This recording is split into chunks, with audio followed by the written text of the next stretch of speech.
Many blessings, my loves. My name is Rebecca, and this is my new moon report for this new lunar tide that we are coming into now, which is for the new moon in Aries.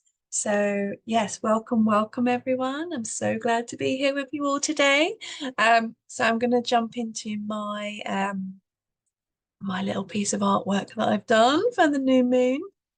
So you should be able to see this now. So um, this is an overview of the whole lunar tide. So the new moon in Aries starts on the 8th of May at 4:21 in the GMT time zone. And it is right at the end of constellation Aries. And yeah, so then we'll be moving into the sun will move into Taurus. Um, and the first quarter moon in Leo will be on the 15th of May at 12:48. And then Mercury will be moving. He'll be moving into Aries constellation, or the Aries Cetus area of the sky, or the void space, as I spoke about in my last video. And then Venus will be journeying into Taurus, just in time for the full flower moon, which will be in Scorpio on the 23rd of May at 14:53 in the GMT time zone. And then we have Uranus moving into Taurus. Wow! So exciting. And then we have our last quarter moon in Aquarius, which will be on the 30th of May at 18:12. So something that I have really noticed while I've been looking at this whole cycle is that the new moon is in Aries, and it's right at the end of Aries, and it's really kind of passionate, fiery energy of leadership and passion and excitement and birthing out into the world. Um, and then when we come into our first quarter moon, we'll be in Leo. So this is another element of fire. So you can see that it's quite a fiery start to the cycle. And so, and also the first quarter moon is really quite close to Royal Star Regulus, which is the royal star that's connected to courage and honor and leadership. It's the royal star of the north. So this is a really beautiful energy for the first quarter moon. And then after that, then we have Mercury going into Aries, another activation of fire. Um, and then Venus coming into Taurus is very grounding, and really that she's at home there, so she's really happy in Taurus. And the full flower moon in Scorpio is also quite close to Royal Star of the West, which is Antares. And, this is a really powerful star that the ancestors really revered. I mean, all the royal stars kind of are speaking to us this cycle. So I'll talk a little bit about that. But the royal star Antares is a really strong star which is connected to like endings and like endings of old cycles. It can also bring great success as well, and great power, but also, it could take us to extremes as well. And as we're in the last quarter moon as well, that will be aspecting the royal star of the south, which is formal heart. Oh, I love formal heart. Connected to the mystic and the poetic, the magical, the magician, the wizard. So the last quarter moon is going to take us into a really quite cosmic place, I think, with the energy of formal heart being awakened. So I feel like this whole cycle is a really, really powerful cycle. And then the next cycle that we'll be coming into will be the new moon on the 6th of the 6th, which will be in Taurus. And it's so, so beautiful. It's at 22 degrees, and Venus is in her Cazimi with the sun at her star point, and it's wow. So next month in June, that cycle, which also contains the summer solstice, is incredibly incredibly beautiful. So we are really working with the fire energy, this cycle, to really activate our passion and our courage and our leadership, really come into alignment with our integrity, with all that we're wanting to birth and grow. The Pleiades are also close to Jupiter as well right now. So, like, really tuning into the seven seed sisters, the seven mothers, the seven seed mothers, and how they can help us grow all that we are wanting to seed in this world. So we're coming into this cycle with like fast moving energy, the fire like burning. It's like burning away the old, and the sun is supposed to be coming out. I'm going to stop sharing this one now so you can see me again. So the sun is going to be coming out apparently in England where I live. It's shining right now. So we've had so much water the last few weeks. We've had rain, rain, rain, rain, rain, all this kind of Pisces and watery energy. And now we've got this like activation of fire of the sun coming out. And it's so amazing how the seasons are so connected to the cosmos, and how this cycle is beginning with this burning flame, this burning passion of creativity, of that Shakti fire, that dancing feminine energy, you know, because Venus is also in Aries close to this new moon. So let's go to the live sky. Let's have a look at that before I start going on a tangent about Venus. Okay, so the new moon will be 8th of the 5th at 4:21. So let's just change the time so it's exact. So this is Stellarium Web. You can all use this to look at the sky. I use astronomy for my astrology readings. So if you was to look at the sky with a telescope, you would see, this is what you would see, basically. So the astrology and astronomy that I use are basically just the sky as it really is right now, which doesn't match the mainstream tropical astrology, which is quite out of date now. It doesn't match the life sky. So I found, since using this kind of system, that it just speaks to me so deeply, so truly. Yes, this feels like alignment, and it keeps speaking to me over and over again, and bringing me more and more wisdom. So yeah, if you're interested if you're new to this, like, please get in touch, ask me questions. I'm happy to do readings and things for people if you'd like to know more about your astronomical birth chart. And yeah, anyway, so back to the new moon. So we can see here we've got the moon and the sun. So this is constellation Aries. So those of you who've watched my last video will know that I was saying that the stars of Aries don't even touch the ecliptic. It's just like overarching the top of the ecliptic here. The ecliptic is the red line all the way along here, the path of the sun. And we've got underneath the ecliptic, we've got Cetus the whale. So you can see that Cetus the whale is quite close to the ecliptic, but not touching it.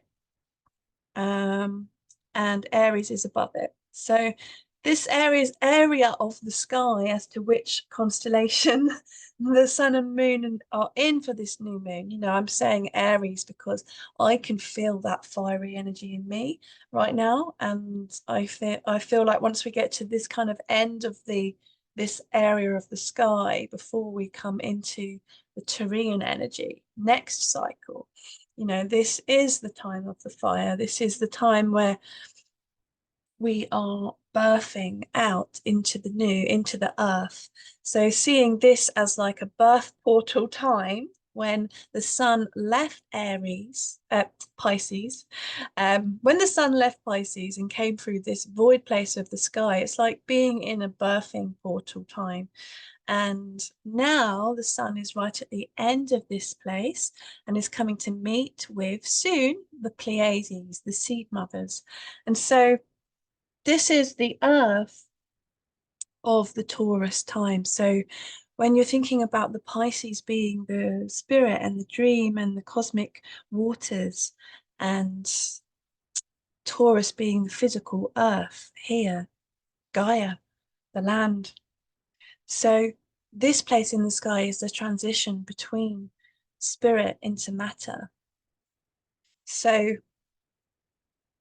Jupiter and Uranus moving into Taurus as well at this time, really close to this new moon.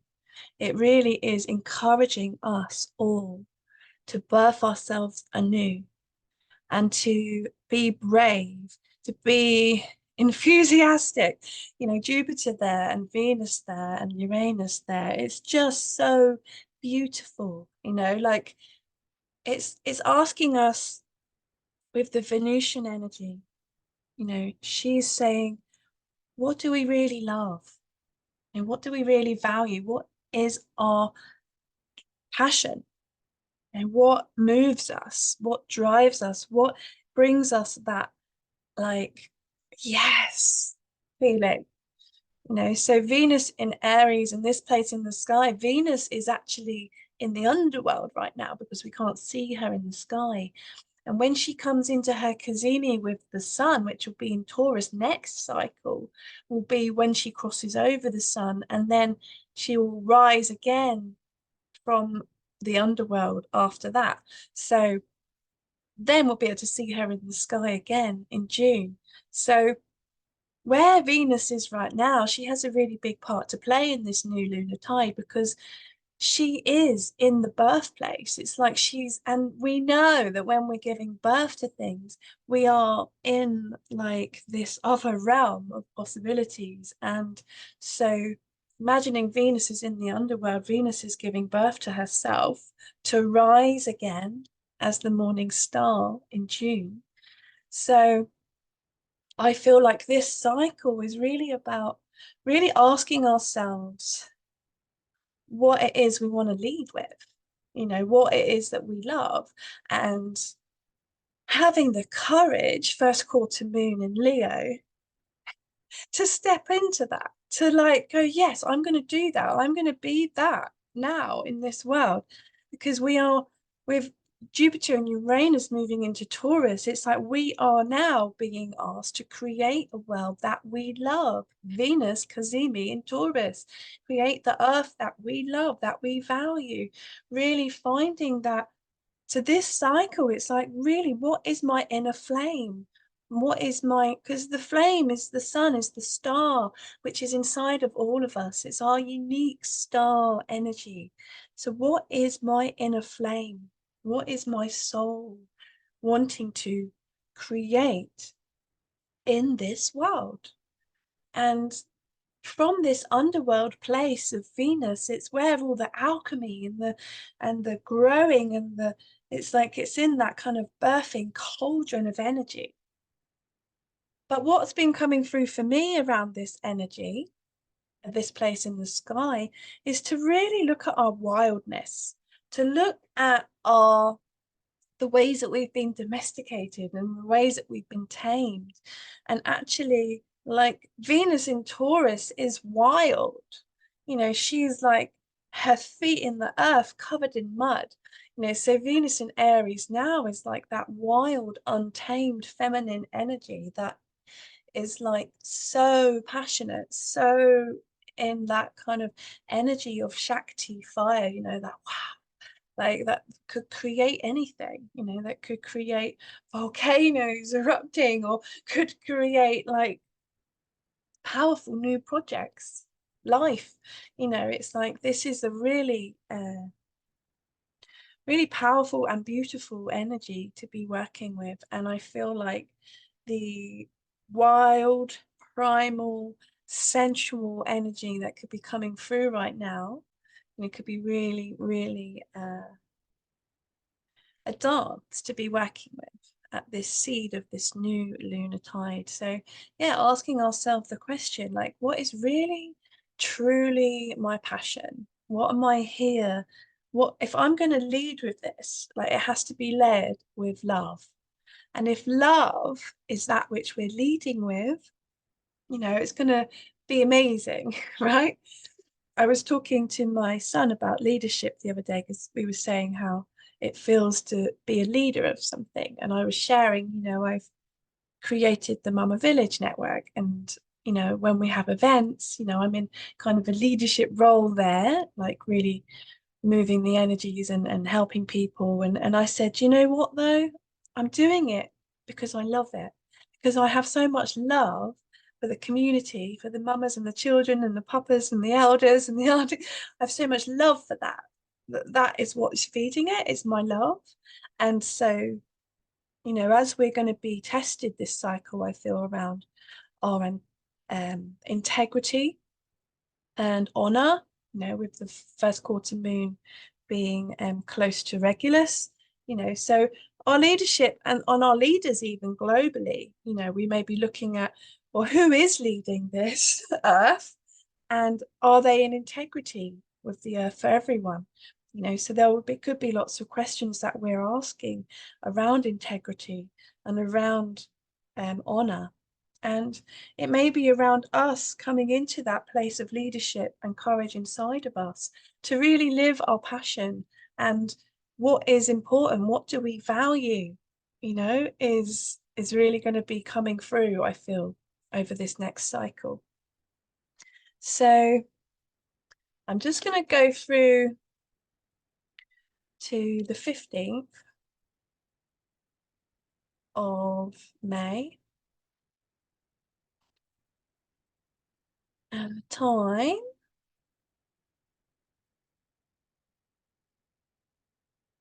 12:48.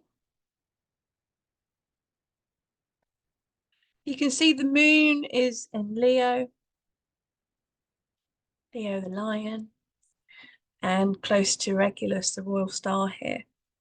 So this feels like I was saying about wildness, primal desires, that this energy started in Aries, in this passionate place of the sky. And when we're connecting to our wildness and our primal nature and our passion, it's like we're not so much in our logical brain. We're just moving from a place of feeling and knowing, and like giving birth, like in some of the books I've read and in my experience, it's like we need to align with that wildness to allow the birth to unfold. So, for example, if you're birthing like a cat, a cat will go into the quietest place in the wardrobe or in a box somewhere in a dark room and just give birth. That's what they do. And so part of this cycle unfolding is around returning to that instinctual nature of senses and our wildness, and how we can really use that raw, powerful energy to create, to birth, to birth a new earth. Well, that rhymes.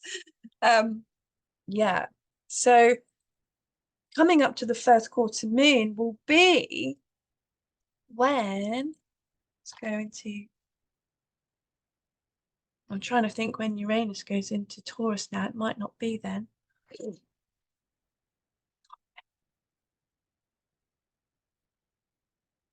Oh no, it's when the sun moves into Taurus, isn't it? Yes, that's right.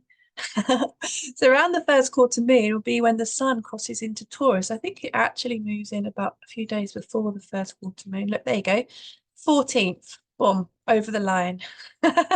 So around the 14th of May, the sun, or the 13th and 14th of May, the sun will cross over Uranus. Breakthrough, revelations, out the box thinking, radical movements and changes and shifts. And then the sun moves into Taurus, and it's all going to be getting down and dirty in the mud. Getting your fingers in the mud and actually growing that you want to grow. And that can be a metaphor as well, not just like growing plants, even though that's what I'm planning to do, actually getting my hands dirty in the ground. But the sun will move into Taurus. So it's like, wow. So all this energy and this passion and this fire around the new moon time this week, like really aligning to that beautiful, passionate love and all that we want to grow. So that when the sun moves into Taurus next week at the first quarter moon, we're ready to lead with courage into that, whatever that is that we're birthing now at the new moon, planting those seeds. And then we're going to go on to our full moon, which will be on the 23rd. That's the flower moon. So everything's flowering. And I imagine by then, the first roses will be opening because I haven't got any roses open in my garden just yet. So yeah, so this is the beautiful time of the opening of the rose. So here we are. So this is the full moon. You can see this is the claws of the scorpion, and this is the royal star of the west and Taurus. So I'm going to do another report on this. I'm just going to do a little overview just to show you where it is in the sky. But this full moon could be very interesting because, we're going to be really connected to our sensual energy, really connected to because the full moon is the fullness of the cycle, it's the full expression. So there could be lots that we're needing to at this full moon, to really move through some energy to help us to come into alignment for the next new moon coming after that. Everything works in this perfect alignment of like, okay, so the next new moon after this full moon, which will be on the 6th of the 6th, is going to be with Venus like at her star point, at her Cazimi.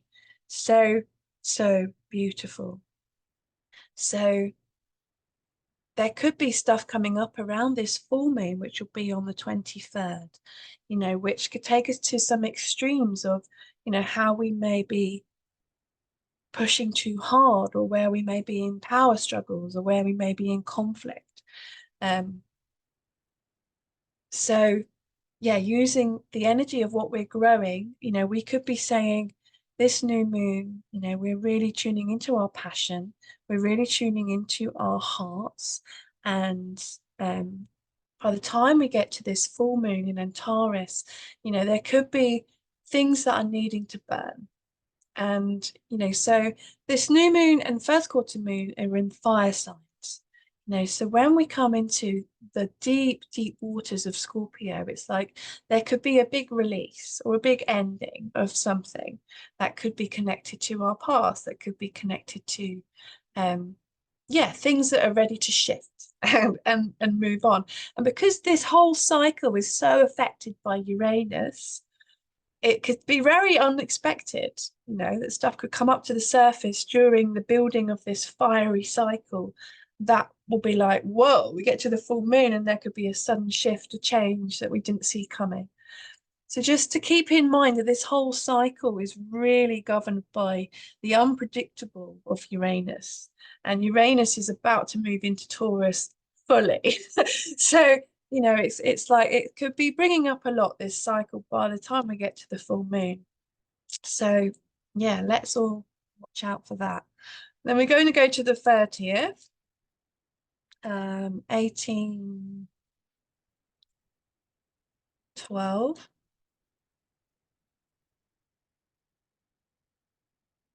Then we're going to go see the moon. Here we go. So the moon will be on its last quarter and it will be in constellation Aquarius. And it's just crossed over Fomalhaut by the time it gets to its last quarter, and so when we're in the ending of the cycle, the last quarter moon is all about harvesting, so we could be coming to the end of this cycle. We have Saturn here in Aquarius too, so there could be a lot of work that we need to do at the end of this cycle. So from the 30th of May, all that week up until the new moon, to really like harvest and gather all that we need to. So there might be a lot of work that we need to do within the communities, within like in the Aquarian energy, like that we need to do some work to really look at this kind of energy of all of these things that we've been growing seeding, birthing in this cycle, what came up at the full moon, what we had to release. And there may be some work that we need to do around this last quarter to really integrate that and make preparation for the new moon, Cazimi with Venus that's coming. So the energy of formal heart is, like I said, very magical. And it can also bring us into this place of wanting to, not wanting to, but there may be a clash with like the mainstream way of thinking. Because Aquarius and formal heart are very revolutionary. Ah, yes, of course. And this new moon started with Uranus. So this is Aquarius is the ruler of Uranus. So by the end of this cycle, like there may be like this things that have come up around the full moon. It's like, wow, like I just don't think like that. Maybe I clash with the mainstream, or maybe we're not, so there could be this kind of energy of a rebellion away from maybe some more mainstream ways of thinking, and that we may be getting epiphanies or like just like new ways of doing things that may be coming available to us, which may mean that we have to shift and change the way that we've been doing things so that it aligns with the higher good of everybody, Aquarius, but more aligned with our integrity, which is where we started back in as we crossed over Regulus, and we also the moon crossed over Aldebaran as well in Taurus. So I feel like this whole cycle is a lot to do with our leadership and integrity and like the collective way of thinking and what our individual unique soul purpose is within that collective. So is there anything else I want to share about the sky? Isn't it beautiful? Okay, so let's take us over to the chart. So we've got our new moon in Aries, 8th of the 5th. That's tomorrow morning, 4 in the morning. I'm a bit later than usual on this video. So you can see the new moon, 19 degrees of Aries, really close to Uranus, like I was just saying, and Jupiter is there as well. So Jupiter has actually crossed the border into Taurus already, and Uranus will be by the end of this cycle. So that's pretty exciting. And then obviously next week, the sun will also move into Taurus as well. So something that jumped out straight away for me around this new moon is that it is in trine to Pluto, who is now retrograde, and is 2 degrees of Capricorn, but will be going back, crossing back over into Sagittarius. So there's an energy of Pluto that's really influencing this cycle. And so, with Uranus and Pluto and Jupiter and Venus all really kind of strong players in this cycle, I feel like, wow, it could be a lot of changes coming in this lunar cycle that with Uranus here, it's like maybe we just never even thought of it, like it would be like, what? So I would say expect the unexpected, expect shifts and change in consciousness in our, even like with, our beliefs. So Pluto has been just journeying on the cusp of Capricorn now and is going back again to Sagittarius. It's like, it's saying, because I really want to build this new world. It's like I'm going to have to do some building, of all these things that we believe in, all these things that are really true to us. But I got to go back again just to make sure that is really what I believe. The Sagittarian energy is all about our beliefs and all about like the cosmic order of things, So Pluto going back here is just making sure. Just going to go back and check what I found out last time is still the same, like, do you really want to do that thing, or is it something different now? So there's like there could be this energy of Pluto of transforming the way that we thought it was going to be and taking a change of direction that will take us on a new path, which is really deeply aligned with our soul and our passion and what we're here to create. So this energy could take us into a whole new path, I feel. And but the core of it is Venus. So think where we're going. You know, the sun is moving into Taurus, Venus is moving into Taurus. She's going to have her Cazimi with the sun at her star point in Taurus. Jupiter and Uranus are moving into Taurus. You know, so Venus is really important. She's in the birthplace, she's birthing.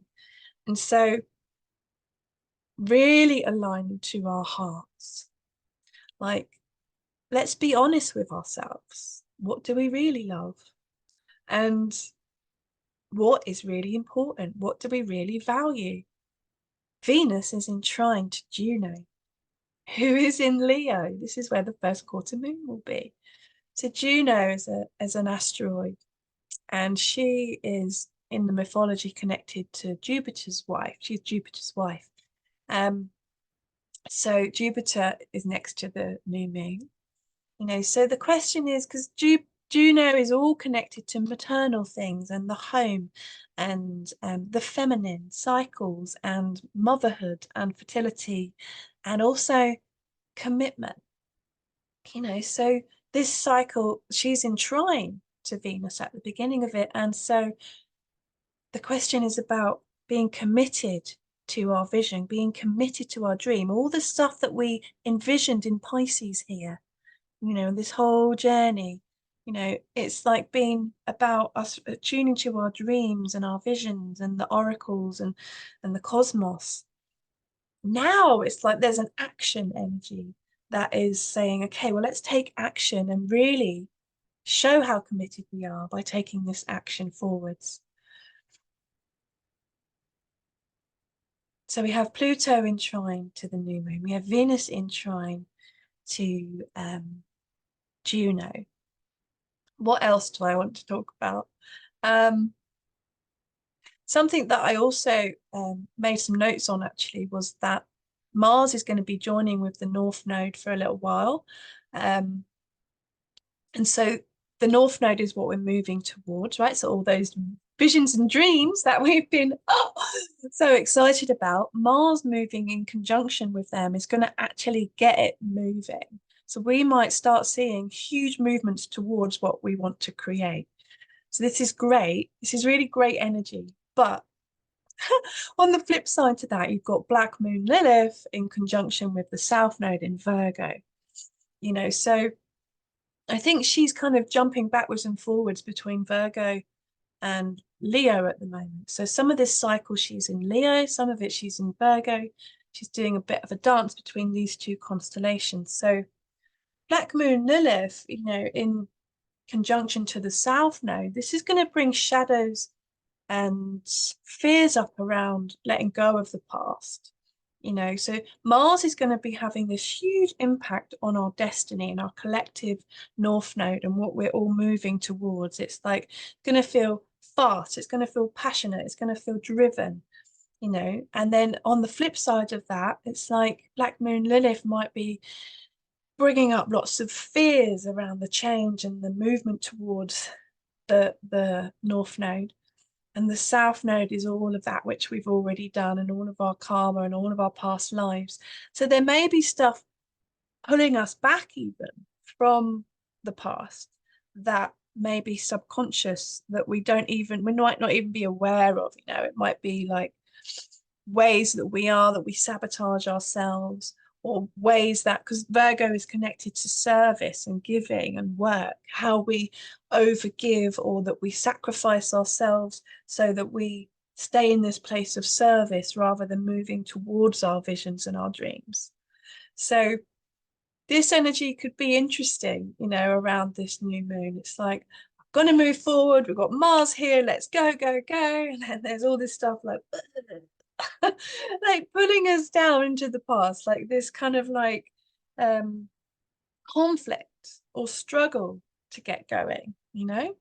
And so I feel like as well with Mars opposite Lilith, it could bring up a lot of rage or anger kind of stuff coming in. Like I spoke about this before in my last video, and it's a very sensual, sexual energy as well. Black Moon Lilith opposing Mars, you know, so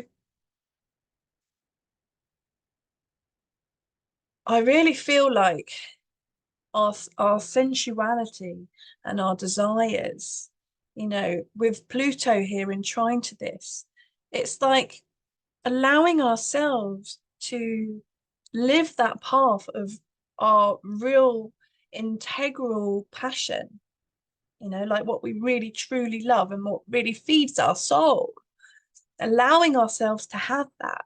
It's like it means that perhaps we have to, with this full moon, really release a lot of that kind of like sabotage from the past, Black Moon, Lilith, and the South Node, that is going to enable us to actually step forward into that leadership role from our heart. So, okay, so is there anything else I want to talk about this chart? Um, yeah, so Mercury is conjunct Chiron. So this energy as well is about talking about our wounds, sharing our sensitivities and our vulnerabilities and that which has hurt us. And how is that going to be? Like it could feel like there could be a part of us that just wants to share around our pain and our past and our wounds. And the challenge here is if we look here, we've got a square that's coming to Ceres, dwarf planet Ceres. So squares that bring challenge. Oh, yes, I just noticed it's a T square with the South Node and Lilith. So this is great. This is a great. So it's a challenge to, okay, so Mercury and Chiron. We wanted to talk about our wounds, talk about all that we're broken and our vulnerabilities and all that, and that's great, but it's actually in this lesson with Ceres. Ceres is in Sagittarius, and I really like this energy here because it's also very passionate. It's also fiery, and it's the boundless. It's like finding nurturing through exploring new realms and through expressing new parts of ourselves. It's very poetic and it feels quite soft. It's like that beautiful feminine energy, like just exploring the forest or climbing mountains, or you know what I mean, like that kind of energy of exploratory yeah, nurturance, how we become nurtured by exploring new things and finding new like ideas and philosophies and spiritual practices. And it's a lovely energy. So the T square to this, wow, is T squares bring challenge. It's something that we need to move through. So how we can get stuck in our wounds in this conversation that's being had around those wounds, and how it takes us back into the past, which then brings a challenge, which means that we can't go out and explore those new things because we're so absorbed in that old life, in that old trauma, in that unconscious part of us. So the challenge is get out there in the trees or just take baby steps towards that which we want to actually do. Like it could just be setting ourselves a challenge of one thing a day, one step a day of moving towards our heart and what we love, because we could find ourselves getting trapped in this kind of voice of the past and the wounds. And actually there is so much energy available for us now to expand into the life that we really want to live. So when we're really attuning to that energy, that feels like, oh my goodness, I'm really going to move towards that, but we have to be aware of the other energies that are at play, which may be trying to pull us back into the past, which may prevent us from really coming into that fullness of our potential. So we are coming into summer here, yay, in the Northern Hemisphere. So for us, it's like we are really coming into that fullness of our flowering, so really seeing the ways that we could sabotage that flowering, and how, like with these energies here, with the South Node and Lilith, it feels like it's like the weeds of the past, or like the ivy that wraps itself around the tree and takes the energy from it. It's like that. How can we really watch that And how can we say, okay, I'm going to get this out of the root? And that's what we may be feeling, around the time of the full moon that comes. It's like seeing those bindweeds and the things that bind us to the past, and bringing our attention down and actually getting it out, and then, we can grow what we want to grow. But until we've attended to the past and those weeds and those binds that may be entangling us, swirling around us, and taking our life force, so wow. And those of you who are in the southern hemisphere, you've just had your Samhain, and you're coming now into the darker part of the year. So this energy of this Scorpio full moon is going to be really powerful for you in the south to really journey into the underworld with that royal star of the west and Taurus, to take all of the treasures and the harvests that you've acquired through the year, and to really focus on all that you've grown and all that you harvested through the summer, and tune into what you're going to take into the womb of the winter with you to incubate. And this is a really beautiful time, for those of you in the south. This is actually your new year. When we're thinking of the apple that's fallen and you're taking it down into the earth, the apple is a symbol of Venus. Venus is in the underworld. She's in the under earth, underworld, under earth. So these seeds, the five-pointed star of Venus is in the apple seeds. So imagining those of you in the southern hemisphere, it's like the apple is planting down into the earth. So those five seeds, those are five dreams that are yet to be grown. So this is a time of really treasuring all that which you're intuitively journeying into the winter with, and taking those seeds and incubating them inside you for the appropriate time. So yeah, first quarter moon in in Leo. So you can see that the sun has just crossed into Taurus now, and Jupiter's in Taurus, Uranus still at the end of Aries.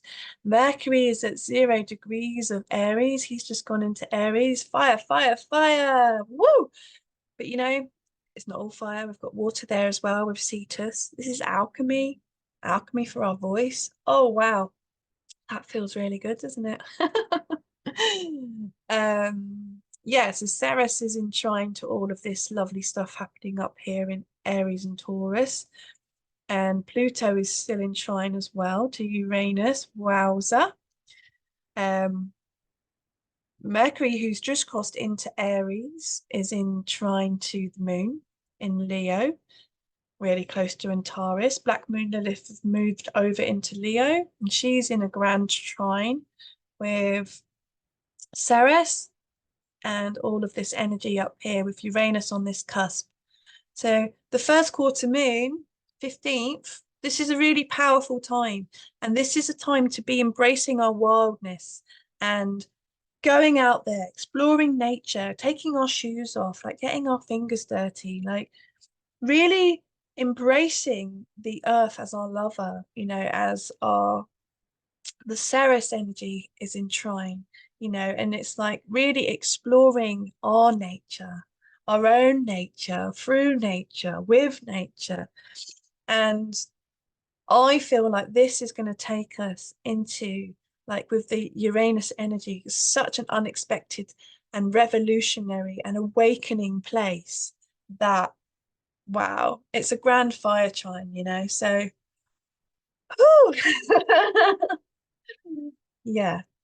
So we could be feeling that this first quarter moon, as the sun is moving into Taurus, oh, just go outside, like go and explore nature. Like let's go and like wild swim in a river, or do you know what I mean? Like go and climb a tree or something.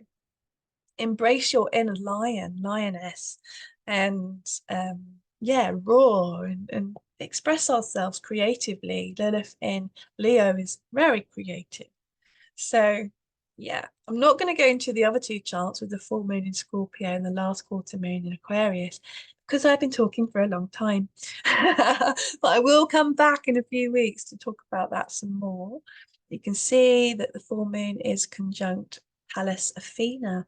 So that's going to be an interesting one to talk about in opposition to Venus, Jupiter, and the Sun. Yeah, last quarter moons in Aquarius. So I'll talk about that next time as well. Just quickly, a little peek at the new moon in Taurus. So this is so yummy. Look, this Venus and the Sun and the Moon, 22, 22. So that's 2, 2, 2, 2. Those of you who are into numerology, wow, how cool is that? Venus has just crossed over the Sun, so she's just gone over her exact conjunction or her Cazimi. Uranus has just moved into Taurus. Jupiter is with Mercury. But that's the next time. So I'll be doing a whole new moon report on that one. So, but this is exciting. This is what we're moving towards. 2, 2, 2, 2. So gorgeous. All right. So let's stop talking now. We're going to stop sharing all the screens. And yeah, sending you lots of love. I hope some of that's helpful. Please like and subscribe if you've enjoyed it and share. And yeah, get in touch if you would like a reading or if you want to know more about astronomical astrology. New moon blessings, my loves. Mwah!